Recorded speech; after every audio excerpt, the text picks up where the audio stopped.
Good morning.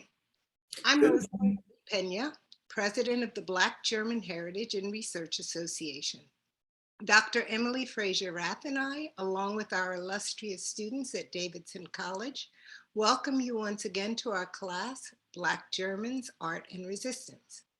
Today's conversation, I'm extremely pleased to note, is a milestone, as it is the 10th in our ongoing All Black Lives Matter series, and the 6th event hosted in collaboration with Davidson College. I will now invite Emily to introduce today's very special guest, Dr. Natasha Kelly, after sharing just a little about our class and our sponsors. We at the BGHRA are immensely grateful to Davidson College for allowing these critical discussions to take place. The collection of video recordings emanating from them is invaluable to us. Thank you. Emily? Thank you, Rosemary. So we are so honored to be able to invite Dr. Natasha A. Kelly to our class, to Davidson College, and to the BGHRA today. Today is October 26, 2021, and we, Dr. Pena, me, and our incredible Davidson students, Denai, Patrick, Stephen, Garrett, Kari, Katie, Gavin, and Raphael, are in the 10th week together in our German 221 class entitled Black German Art and Resistance. As I mentioned at the beginning of the conversations we had with Dr. Michael McEtrain, Imani Jones-Pugh, Amal Abbas, and Doris Walker-Mayberry, and Denise Walters-Henderson, Dr. Pena and I co-teach this class, which we've designed to include 3 parts. It's first a survey course in the field of Black German studies. Second, it is a community-based learning course as we support the BGHRA through our work, and will feature our final projects on the BGHRA archive. And it is most importantly an opportunity for students, and through these recordings, our broader BGHRA and Davidson communities, to speak with people whose lives and work intersect with, influence, shape, and inform Black German studies. I'd like to take this opportunity to thank the German Embassy for making Dr. Kelly's virtual visit possible as part of their annual Campus Weeks program. And I'd like to extend thanks to my colleagues in German Studies at Davidson, Burkhard Henke, Scott Denham, and Maggie McCarthy for their support and encouragement. I also want to extend my deepest thanks to our department administrator, Meg Sawicki, as well as Jennifer Joyce and Susan Caldwell, who work behind the scenes here at Davidson doing all the logistics work. In a moment, Dr. Pena and I will fade into the background and simply pop up every now and then to moderate for the remainder of our time together. We'll give our students and Dr. Kelly the floor. In preparation for today's conversation, we have watched Dr. Kelly's film entitled Millie's Erwachen, or Millie's Awakening, debuted at the 10th Berlin Biennale in 2018. This documentary is an award-winning and internationally traveled film featuring the self-narrated stories of Black German women artists. Natasha A. Kelly is currently the Max Kade Visiting Professor of German in the University of Rhode Island Modern and Classical Languages and Literatures Department. Dr. Kelly's work as an author, curator, and visual artist has been celebrated and exhibited across Germany and the world. Dr. Kelly completed her dissertation entitled Zur Situation einer ethnischen Minderheit in Deutschland, or Afrofuturism, regarding the situation of ethnic minorities in Germany in 2008. The theatrical adaptation of her dissertation, Afroculture, debuted in Brazil at the Goethe Theater and last year in the US. Dr. Kelly's edited volumes entitled Sisters and Souls, first out in 2015, with the second edition Sisters and Souls 2, out just last summer in honor of the 25th anniversary of Afro-German poet Maya Angelou's death, have been met with great acclaim. We will link to all of her projects and publications, of which there are many, many more, in the video notes below. In general, Dr. Kelly's work in communication studies and sociology, as well as her artwork and literature contributions, focus on German colonialism and Black feminism, thematizes the experience of Black Germans, and problematizes dominant narratives about Black Germany. Without further ado, I'd like to now turn the conversation over to Dr. Natasha A. Kelly and to our wonderful students. Thank you. Thank you, Emily. If I may make one correction, my master thesis was Afroism on the ethnic situation of, I'll say in German, Afroism zur Situation einer ethnischen Minderheit in Deutschland. And my dissertation was Afrokultur, der Raum zwischen gestern und morgen. And it was actually my dissertation that I adapted for theater. No? Dankeschön. Yeah, I'll make that correction for sure. Okay.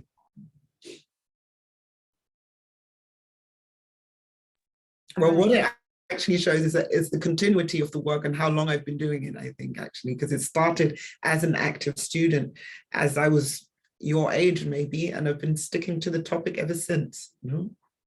So I'm looking forward to your questions. Who wants to begin today?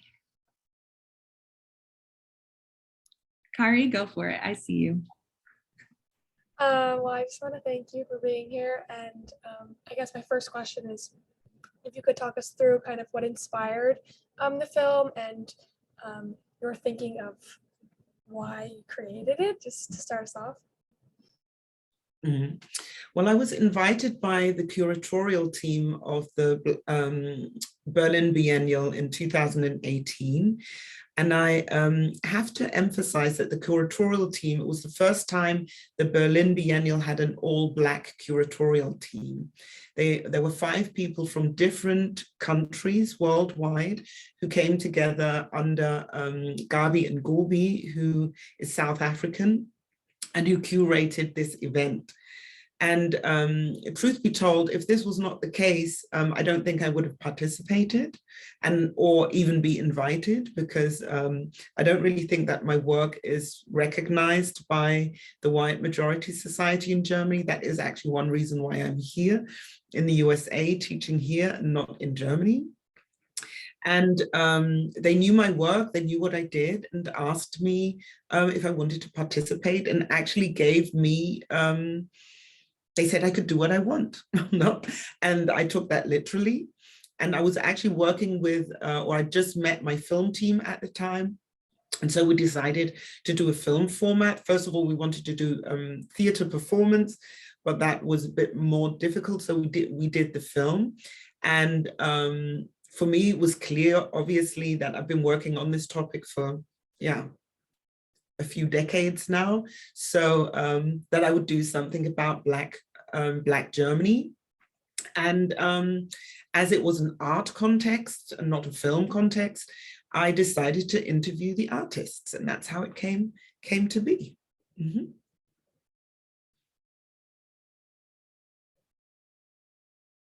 Garrett, and then we'll go with Denai.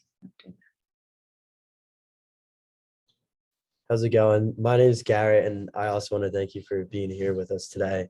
And a question I have for you was, so in the film, we heard the narratives of these other 8 women, and I was going to ask if we could hear a little bit about your narrative and how it kind of compares to their childhoods and experiences as well.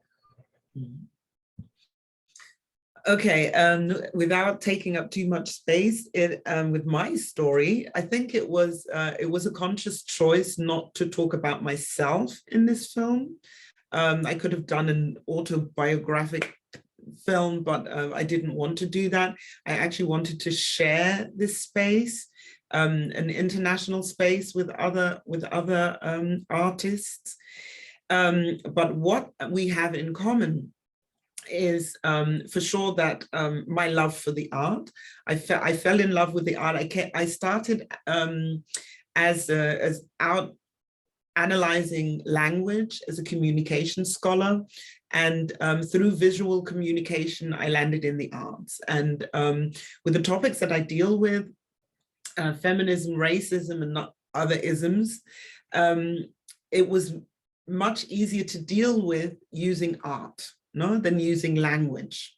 No, as they say, a picture says more than 1,000 words. And in this case, it was actually, it eased my work. It made it more accessible also. So that's how I literally landed in the arts. First of all, I did a combined project where I was my poison cabinet, or Giftschrank as it's called, where I actually in a visualized language in a certain way.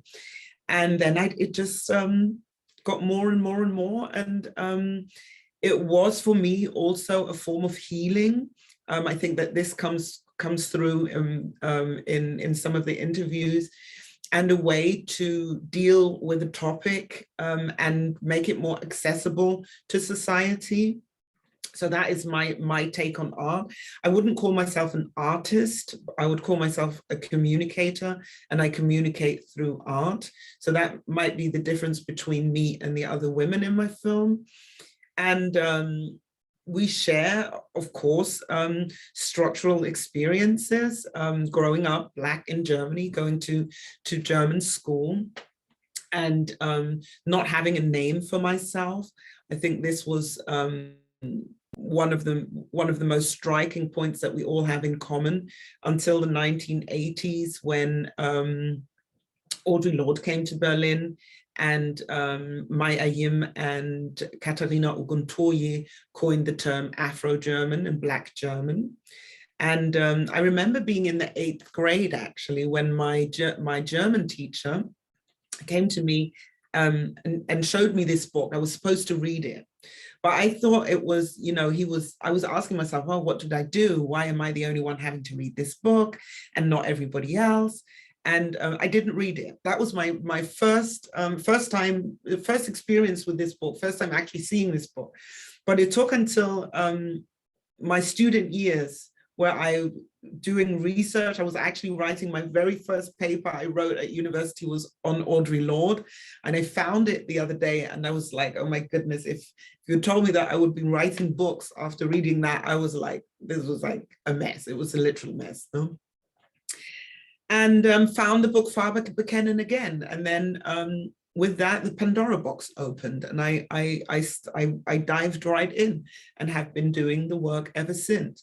So I think that there are special collective moments like Faber bekennen, Afro-Deutsch, these terms when they were coined, what we all have in common. But there are, of course, I have my individual biography, but I don't want to say too much about my personal life actually on camera. But okay, I hope that answers your question a bit.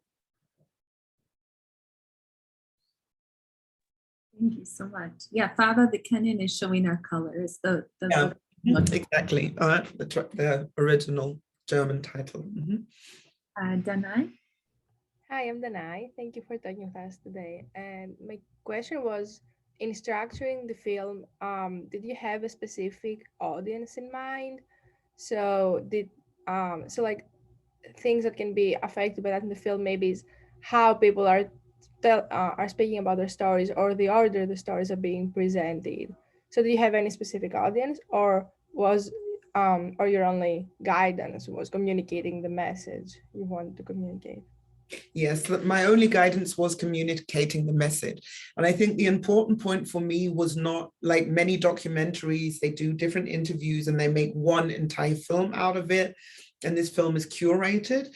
But for me, it was really important to keep the individuality of these stories. That's why they're 8 short stories, not one, here an interview, then you see her again there, and, this switching, because they all have individual stories. And these individual stories in themselves are all important, but together they equal a collective story. And this is what I wanted to show, why I chose to put these 8 short films together.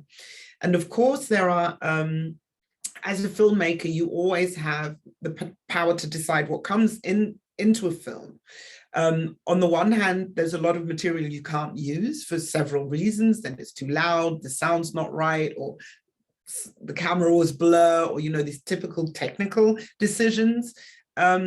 But it was also a very personal decision as a film director and curating this film that I chose to public publish the interviews in a book, in the long, unshortened form, translated into English by myself, so it's a bilingual book, to not lose any of the story, to, on the one hand, to use parts of the story to show this collectivity, but on the other hand, to allow them space for their entire stories. And that's why the book followed, and it was a very conscious decision, yes.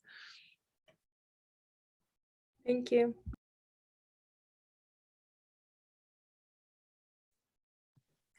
Could you speak to a little bit to why, what made it into the film and why, and then, and how you chose those pieces to be in the filmic portrayal versus in the narrative? Mm-hmm. Well, in the book, it's like the entire interviews that I led. There was nothing, no choose, no changing. It's really how these interviews were conducted. And I think what doesn't necessarily become clear in the film, but is more obvious in the book, is that I actually asked all artists the same 10 questions.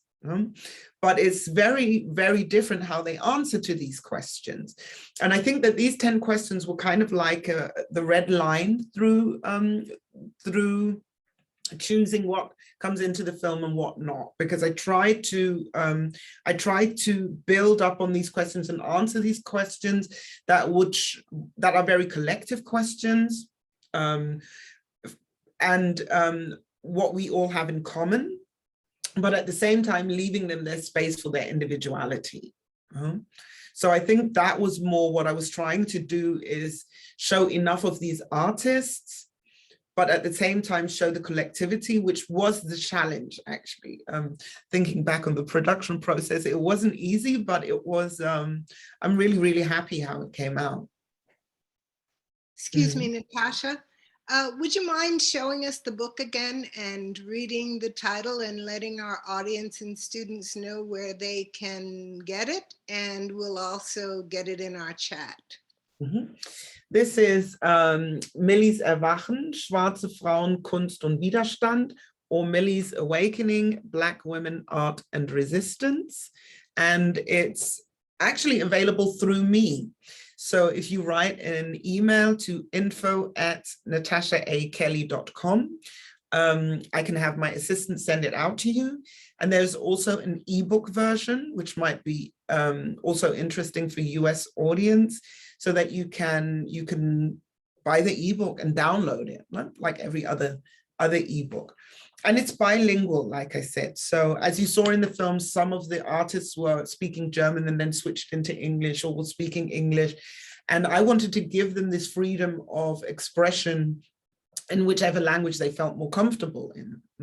So that's why I decided to do the book bilingual in the end.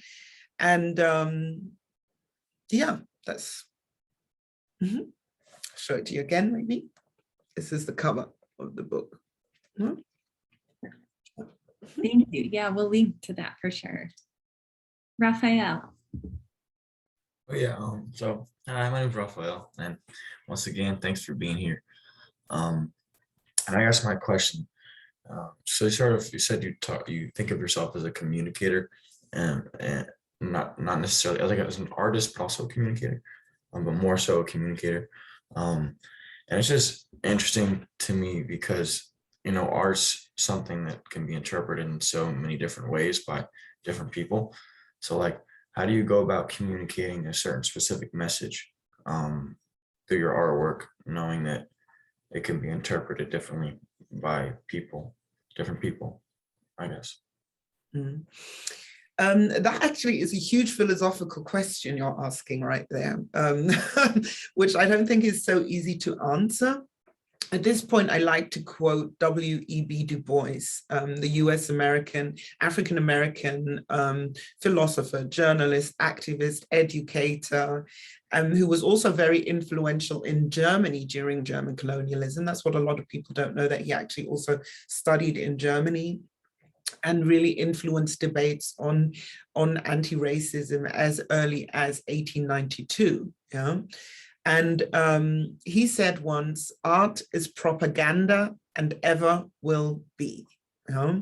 So meaning that art always has a message, if it's intended or not, if you see the message or don't. It is actually, if we think about the pictorial turn, where knowledge was only produced and transmitted through language, through books, and especially back then through Latin. Today, we know and have the understanding that pictures also produce knowledge. No? So it's not only about going into a museum and looking at a picture and saying, oh, what beautiful colors, what art historians tend to do, but pictures and art also have a social context. No, they're not created and produced from nowhere. They're produced by an author who is by a painter or artist, whatever it may be, in a certain social situation, in a certain time that influences what this person does. Yeah, and I think that that is my general understanding of art. That even it's less on allowing art to be interpreted freely by anybody who sees, oh, this paintbrush and that color, and more seeing it as from a meta level, and including the social context of art, but also my own perspective as somebody who looks at art and who loves art and who is the viewer and the perceiver of this art. I also look through a certain lens and interpret through this certain lens. So even this lens has to be taken into consideration, and is something that is very political, I think. So I would absolutely agree with W.E.B. Du Bois to say that art is propaganda in this way, that it always has a message. It's not just the sense of this is beautiful and this is not, no, but there is a very, very multi-dimensional aspects of all of this. So this is like a huge topic, if you understand what I'm saying, that is, especially in German context. And I think that this became also very obvious in the film, that only white men are really considered the real artist, no? And their art is neutral, whatever that may be, and is considered art. But I think what all these women have in common is less how to define their art, and is it African, is it not, is it this, is it that, but more to consider that what we have in common is that our freedom of art is limited. That is the commonality, you know? And this is also what directs us in what we do and how we do it. And I think that that became very, very visible in the film. And this again is tied to structures, tied to racist structures in the country, who is perceived as an artist and who is not, who has the freedom of art and who does not. My question kind of goes off of that, so I guess I could go next. I'm Katie, so thanks for coming. My question is kind of about, as I was watching the film, you touched a little bit earlier on how when you were going through the production, trying to kind of find common things because they all answered questions differently.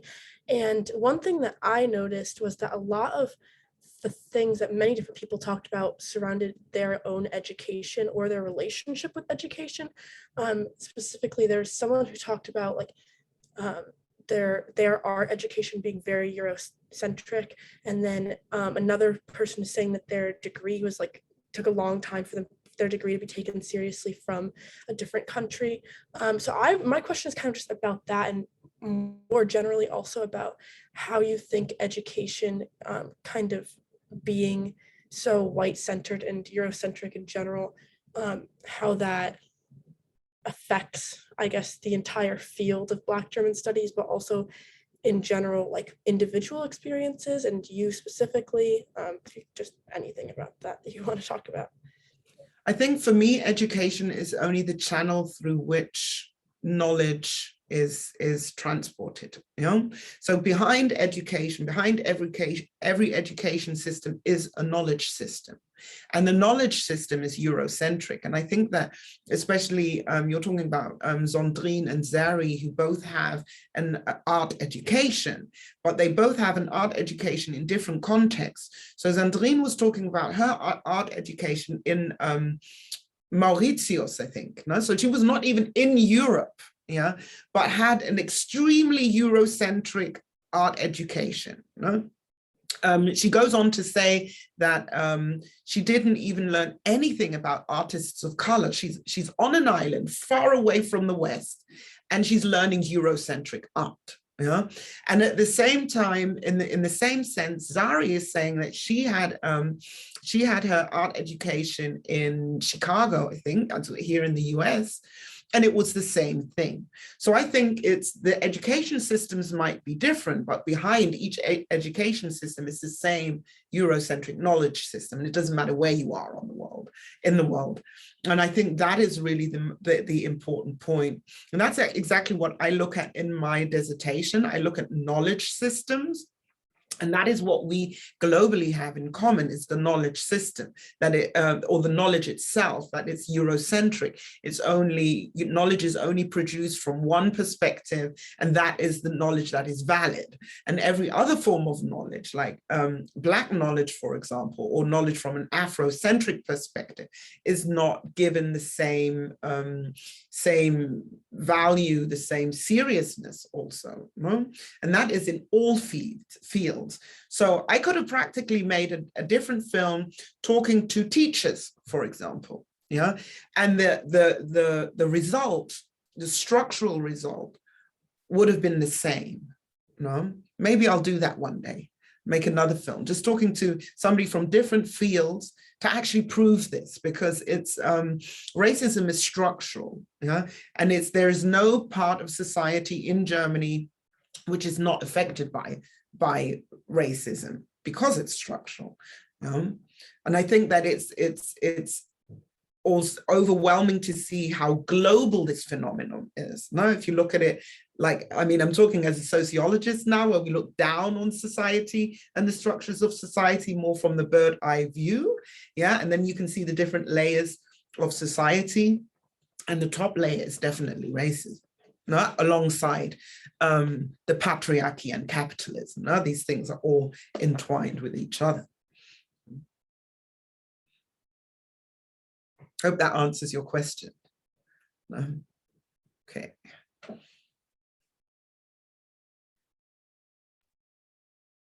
Stephen, why don't you go? Hi, I'm Stephen. I guess it's perfect because we're talking about the Eurocentric ideology behind art.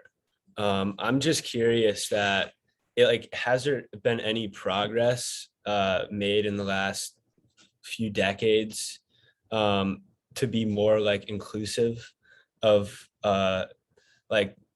people of color in the field of art, and especially women in Germany? It's interesting what the question would be, what is your understanding of progress? No, because I think there are different ways to deal with it. On the one hand, I'm an activist, no? So my form of progress is, I would measure in the success of our resistance, you know? And looking at from that perspective, I would definitely say that in the past 30, 40 years, we have gained a lot of ground, you know? But this is looking from this perspective. And for me, my success is not measured in the form of how successful will I be in a white institution, because that's not really saving my community or helping my community in that kind of sense. But my success, I would then measure on how much ground have I won for our community, you know? And these are like what I think my projects do. Like, for example, Millie's Awakening, it opened ground for a number of Black women to come into the Biennale on an international platform and be seen, yeah? Or the books mentioned before, Sisters and Souls 1 and Sisters and Souls 2, these are compilations of 25 plus Black women authors. Yeah, so it opens ground for other voices to come in and sharing space and to be seen. This is how what I would say has grown over the years, over the decades, a lot. So in that sense, I would answer your question with yes. No? If you look at it from the other perspectives, asking yourself, do we have Black professors in Germany? No. Do we have Black artists in higher positions, be it directors of museums, etc., pp? I would say no. Do we have we gained, like in the majority society, positions in power? I would say no. There is still a lot of work to do. So that's why I would kind of like, it's ambiguous in a sense. Thank you.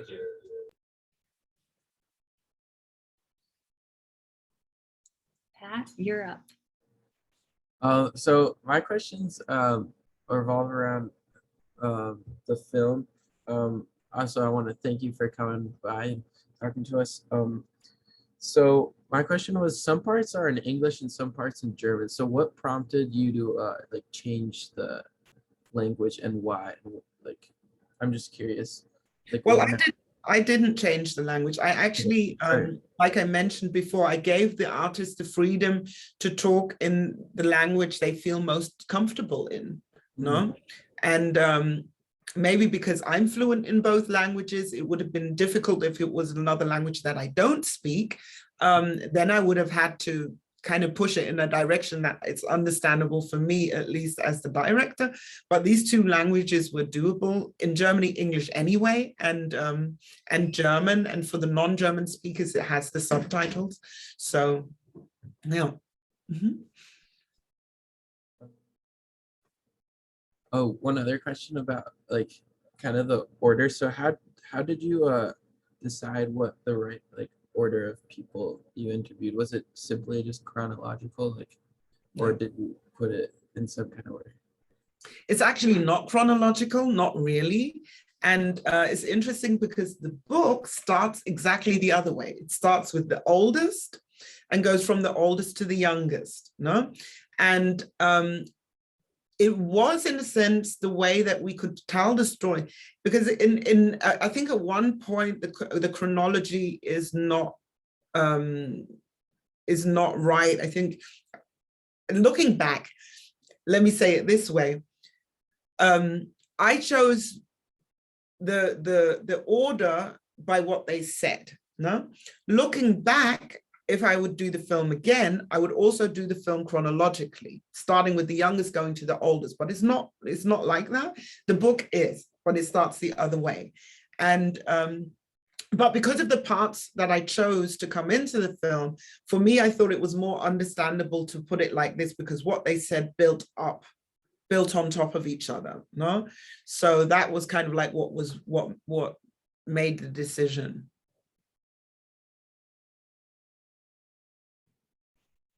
I am wondering how you chose each artist to take part in your film. Mm-hmm.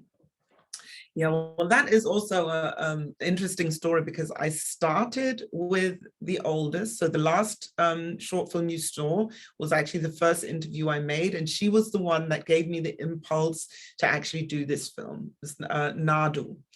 And it was after one of my theater performances in 2017. She came up on stage. All the actors we were still on stage, and we had this adrenaline moment going on. And then she came on stage, and she's this really quiet personality. So she came on stage. She's like, "Yeah, can I ask you a question?" And everybody, although she's so quiet, everybody in that moment was quiet. No, it's like we froze on stage. We was like 10, 15 people still on stage, and we froze. And she's like, oh, I didn't want to disturb. And we're like, no, what is it? And then she said, yeah, first of all, I want to thank you. It was back in 2017, because it's amazing. This is the first time in my life, and this is a woman of 60 plus telling me this, you know, that there's the first time in my life that I open the newspaper and there's a full page article on a Black woman interviewed by a Black woman talking about a Black woman interviewed by a Black woman, no? And she was so amazed by this is what brought her out to the theater, no? And we had the full page, the full spread. I remember that, which was really seldom, you know? So I was in the interview with a Black journalist talking about Maya Yim and the whole theater performance. And then she said, it was so fantastic, but she said, you forgot one thing. And we were like, what did we forget? And she said, you forgot about us, no? So this is the older generation, a generation older than Maya Yim and Katarina Oguntoye. And then she started telling us the story about the 70s, the 60s and 70s, sorry, and what happened before Maya Yim, no? And we were all literally fascinated because this was a knowledge gap that we as a community also had, no? Because usually the story starts in the 80s with Maya Yim and sets off from there. But she was telling us this whole story about the 60s, the 70s, that there was also a women's group, a women's organization in the 70s that were active. And back then the medium of the time was radio. So they were on radio, sending out their political messages. It's hard to believe today because we have internet and social media and you name it, Instagram, Facebook, da, da, da. So being on radio was like the thing in the 70s. No, they were, and they also had planned to write a book, but that didn't happen. And then she said, but people forgot about us because we didn't have the prominent support that the generation later had through Audre Lorde. And then she started telling me her story. We went out for coffee.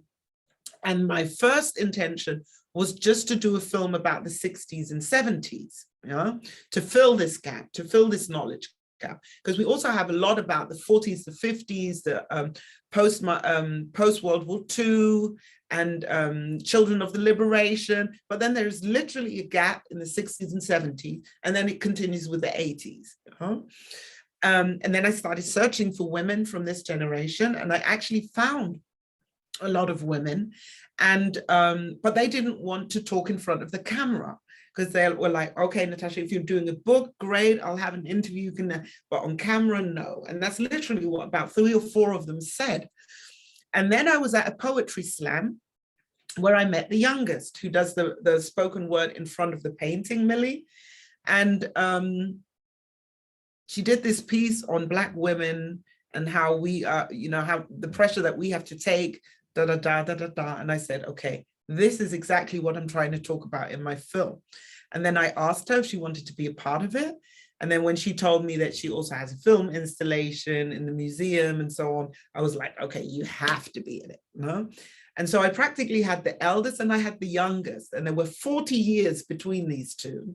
And then the idea came, okay, you have to show this continuity. You have to look for artists that fit in between, so to say.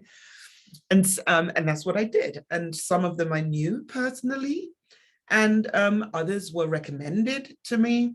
And that's how it all fit together in the end. Huh? Mm-hmm.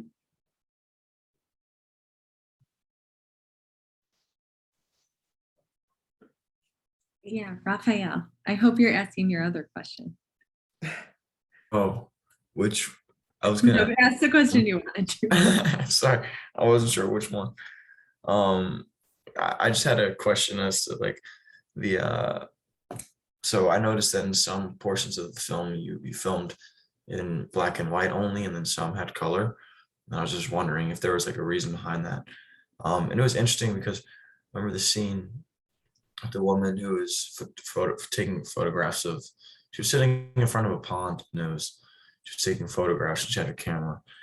And it was just weird to see like it was a nature environment in black and white, because I really like, it looked so beautiful and I wanted to see the colors, but I couldn't see the colors. So I was like wondering if there's a reason behind that. Yeah, of course there was. Yeah, I mean, I assume, yeah, I mean, I guess it's a stupid question, but what is the reason? No, it's a good question, because it was actually, of course, it was intentional. And for me, it changes to color every time you see the artworks. of these women, no? So that's the only thing that's in color. So in each video, it changes to color when the artworks are blended in, no? And for me, this was also a political statement, actually, to say, you know, we're always been coined as being colored, and in Germany you use the word farbig, no, which is absolutely a racist word, no. And for me, the only place where color belongs is in the art, no. And I wanted to take this visual off of the body, no. And that's why I left all the interviews in black and white for people to concentrate on what they are saying, no. So I kind of like directed the eye of the viewer doing that, to say, no, when it's black and white, you have to listen to what they say and not put the art on their body again, because they're bodies of color, black bodies. This was literally what happens to us all the time. And just put the color in the art where it belongs, no? And that's why it switches up like this. Thanks. Yeah, that makes a lot of sense. I think we've run out of time. Oh, so Can I quickly just make, I just feel bad about my mistake earlier with your MA thesis. This is the MA thesis, right? That's my MA thesis, yeah. And it was interesting because how that got published. I did my MA and it was never meant to be a book. And when I read this today, I'm like, oh my goodness. That is not necessarily a book that I would recommend to anybody. I would actually recommend my dissertation, Afro-Culture. Yeah, that's that, which I see as a follow-up, and really where I went, I delved into the topic, no? And I would have never published my master thesis, but back then, in 2008, in Germany, it's the case that when you write your thesis, doesn't matter if it's a BA or MA or dissertation, you have to give it to the archive for, I think it's a maximum of 10 years, you know? So as proof, yes, she did it, she has her title, she has her MA, whatever. So that's what I did with my master's thesis. So it was in the archive, long gone and long forgotten. I was really happy, I finally made it, you know? And then a publishing house found it and asked me if they should publish it. And I had no idea. This is actually my very first publication, this one. I had no idea of publishing politics, which there is a lot of. And of course I said, oh yes, they want to publish my dissertation. And then they published this dissertation, but it was a print on demand, which actually means that it doesn't have a decent price, yeah, of books, which in the US are actually very much more expensive than in Germany books. So this book's costed 50 euros. And it's just a 100-page dissertation. I thought to myself, that's crazy. Nobody's going to buy this book for 50 euros. It's my master thesis, no? And so I decided back then, okay, you know what? If the reader doesn't come to the book, then the book has to go to the reader. And I organized my very, very first reading tour based on that book. And that is literally what kicked off my career. No, that's how it literally all started. Yeah. Up to the fact that Afro-Culture is now a theater piece. Yeah. Thank you. So many, many thanks to Natasha Kelly for sharing her beautiful and thought-provoking film with us, and for taking the time this morning to be in conversation with our students. For those of you who may be watching this recording this afternoon, there's still time to register for this evening's lecture at 7 p.m. Eastern at tinyurl.com/Natasha Kelly. Once again, that's tinyurl.com/Natasha Kelly. Registrants will have the opportunity to view Millie's Erwachen free of charge and to join us this evening at 7 p.m. when Natasha will be available to entertain your comments and questions. Thank you as always to my partner in progress, Emily Frazier-Rath, our sponsors at Davidson College, and our students for their thoughtful contributions to these critical conversations. I encourage you to stop by our website at bghra.org and to follow us on Eventbrite, Facebook, Instagram, and Twitter to learn more about forthcoming events in our All Black Lives Matter series. On November 17th, we invite you to join us in screening the documentary film Becoming Black with director Enos Johnson Spain in attendance. For more about this event, go to tinyurl.com/becomingblack. Our YouTube channel hosts recordings from all the earlier episodes in this series and from our 4 international conferences. Mark your calendars for February 17th to the 20th, 2022, when we will host the 5th BGHRA conference virtually in partnership with Africana Studies, Rutgers University Camden, and Dr. Natasha Kelly will join us again as a keynote. We hope that you've been as inspired by today's conversation as we have, and we look forward to welcoming you again this evening for the public Q&A at 7 p.m. Eastern. Until then, we wish you a wonderful rest of your day, and we thank you for your time and attention. Thank you.